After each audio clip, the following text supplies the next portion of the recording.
Anywhere you go in New York City, there exists a community that each has something that stands out from the others, such as Rego Park being a place of commercialism with their shopping centers. And Jamaica is no different. Jamaica, Queens has a diverse community. Most of them are Latin Americans, as well as Asians and African Americans. It is a community that has a lot to offer to the people, especially those who have immigrated from other countries. In this video, I will be going over a few places that make Jamaica a place that offers a sense of multiculturalism and convenience. Our first location is a place where students work on their careers for the real world, York College. York College is part of the City University of New York system, CUNY for short, which began in 1847 thanks to President Board of Education Townsend Harris. York itself would later be established as a new college within CUNY in 1967, although their classes took place in an Oakland Jewish Museum Center in Bayside, Queens. In fact, the first 2 decades of York was trying to find a secure location for their students to study, as students would have to study in other buildings in Jamaica, and even a few classrooms in the Queensborough Community College. That is until 1986, when York College finally had their own campus within Jamaica, Queens. And 2 more buildings were built 4 years later, with the introduction of the Health and Physical Education Department, as well as the Performing Arts Center. The college emphasized a lot on liberal arts and the health department, which were the major focus of this college. As it stands now, York College offers a lot more beyond art and health, such as web design and video production. They even offer an art museum located on the basement floor. It is open to a bunch of job opportunities because of York College's actions of more courses. When talking about how this college is important to Jamaica in of itself, York has a strong focus on bringing people from different backgrounds together, and it would be due to their way to show their love of diversity through art. In addition to the college having jobs that would lead to students being able to obtain good jobs for their future, it is great to know, especially to those of the lower class. And as mentioned earlier, the college offers 2 more buildings dedicated to the college's emphasis on health and liberal arts, with both the Physical Education Building and the Performing Arts Center. And the places surrounding the campus are convenient with many food options to offer, including a cafe within the main building, and a couple of stations for both bus and subway commuters. It is also close to another place in Jamaica that has a rich history of transportation and what we'll be discussing next. Welcome to the Long Island Railroad. It is considered one of the major railroads in New York, as well as being one of the oldest railroads that is currently running in the United States. It began almost 200 years ago, back in 1834, and it used to be called the B&J, Brooklyn and Jamaica Railroad, and it used to be dedicated to transport people from both locations. However, the railroad expanded into other locations at a quick pace, as several stations were made into Long Island, and one station ended in Greenport for people to ride a ferry to Boston in 1844. The name has been changed into the Long Island Railroad because of the expansion. Manhattan was also given a station to commute people in that borough to travel faster thanks to the introduction of the Pennsylvania Station in 1910. And it has survived through both world wars. The ownership used to be a private franchise when it began in the 1800s, then was owned by the Pennsylvania Railroad Company in the early 1900s, and later owned by the Metropolitan Transportation Authority in 1968, MTA for short. While it isn't the prettiest station, Jamaica's station of the Long Island Railroad will be the main station that branches out to other stations of Long Island and other boroughs. It is also one of several stations that connects to the John F. Kennedy Airport using the Amtrak. For the people living in Jamaica, it is a convenient station that can take people to different parts of New York, as well as having a quick alternative to the JFK Airport. It brings a lot more people together in terms of becoming a busy location for travel, but the station doesn't show much of its diversity, as the goal of the Long Island Railroad is to be a quick and suitable way to travel. And with the connection to the MTA, it has succeeded with their goal. Although there are always other ways to bring people together, and one of those places is somewhere less chaotic. Rufus King's Park is what the NYC Parks calls it a place of tolerance and independence, natural beauty and wonder. It wasn't considered a park in the first place. Before that, there was a man by the name of Rufus King, born in Massachusetts in 1755, and he has done a lot for the United States. Rufus King helped frame the federal Constitution and even signed it in 1787. He was one of the candidates to be elected as President of the United States in 1816 and was appointed to be the first U.S. Senate in New York after some convincing by the one and only Alexander Hamilton.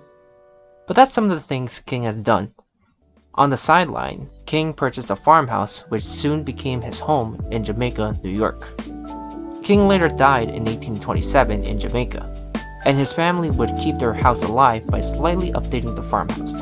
But after the death of King's granddaughter, Cornelia King, who died in 1896, Rufus King's home became property of the city of New York, and the area surrounding it soon became a park for the residents of Jamaica.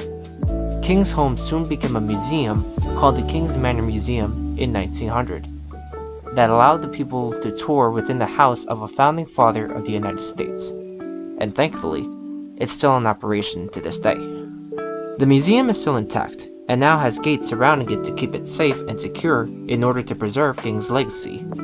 The park itself doesn't have much of a history other than being a park, but it offers a lot to do, such as handball, a football field, as well as a small resting area that can be used for small stage events. The park also has events celebrating different cultures with song and dance, as well as movie nights during the summer, both taking place in a big grassy plain area in front of the King's Manor Museum. And in a way, it was a neat way to describe Rufus King's Park. It offers a place of relaxation with some activity that can bring people together, and also being a historic location for a man that has helped build the US to how it is today. And best of all, the museum is cheap, like digits cheap. So I'd recommend discovering the museum and to take a break within the park as a means of escaping the busy and chaotic reality of life. As mentioned earlier, there are a couple of places that offer different forms of entertainment that draws in people from various cultures. And there is another place that heavily focuses on that objective, and that is the Jamaica Center for Arts and Learning. It is basically the YMCA of fine art. The facility's goal is to offer many forms of fine art to encourage people to join and participate. It began in 1967, when the Greater Jamaica Development Corporation, GJDC, was founded, and their goal is to revitalize Jamaica and enhance its quality of life for its residents. Back in the day, there was a commercial corridor that was left abandoned in Jamaica Avenue, and so the GJDC restored the building and converted it into a fine arts center, and in 1972, it became known as the Jamaica Center for Performing Arts and Visual Arts. Unfortunately, the facility dealt with tax liability and debt in 1992 due to the misuse of their payments. But it was soon resolved as thanks to the National Arts Stabilization Program, NAS, they provided a funding reserve that was based on the Art Center meeting goals of finance and helped the center run without any issues with debt. And in 1998, the facility was given $3.6 million to renovate the building to expand their facility with more to offer for the people. Going back to the year 1975, there was a Dutch church created in 1858 that was planned for demolition, but the GJDC preserved it to turn it into a performing arts center. And the original building became Jamaica Center for Arts and Learning, in which the performing arts was later moved into the Dutch church. Not much has changed afterwards, as the facility is still being active in their goal of offering courses to the residents in Jamaica. Both locations host local events and concerts, such as the Downtown Jamaica Jazz Festival, which are mostly free for admission. Although the courses offered in JCAL, which is short for Jamaica Center for Arts and Learning, are quite pricey, in case you were curious. Both the Jamaica Center for Arts and Learning and their own Performing Arts Center open the doors to the people to embrace themselves through various forms of art, whether it be music, dance, song, or even ceramics. Both art centers want to unite people of all ages and different countries to be a part of their growing family.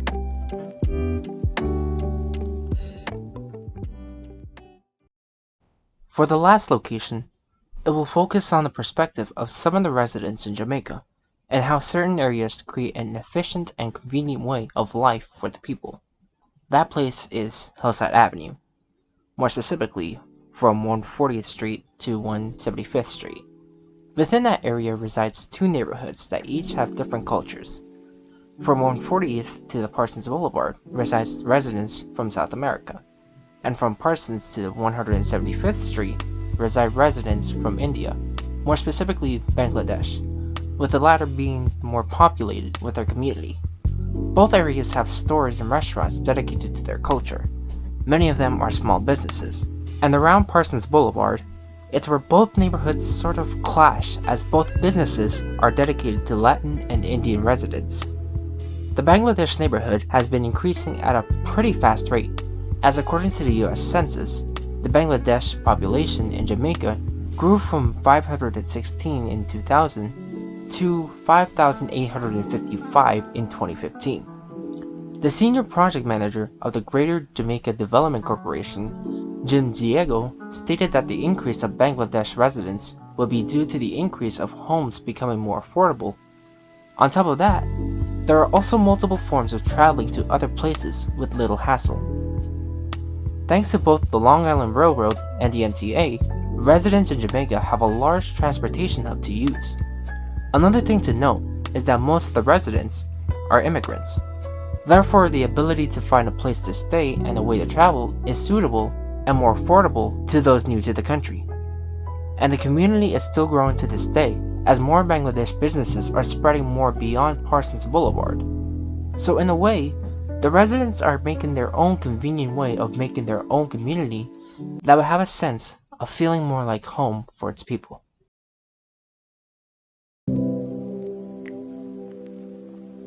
In summary, what makes Jamaica important to its residents? It's a part of Queens that focuses on multiculturalism, with fine arts being the main form of presenting an area of diversity. It offers places to unite with other people who are also growing in understanding and learning new abilities and ideas to be shared with the public. It is home to a man who has helped establish the United States. It has many forms of transportation, and it has many small companies, mostly from people new to the country, which grows into a region-dedicated community. It is easy for the residents to find a place to learn something new, to travel, to relax, to join a family, and to live within an area in Queens, known as Jamaica. And I, a resident in Jamaica, am grateful to be a part of this community.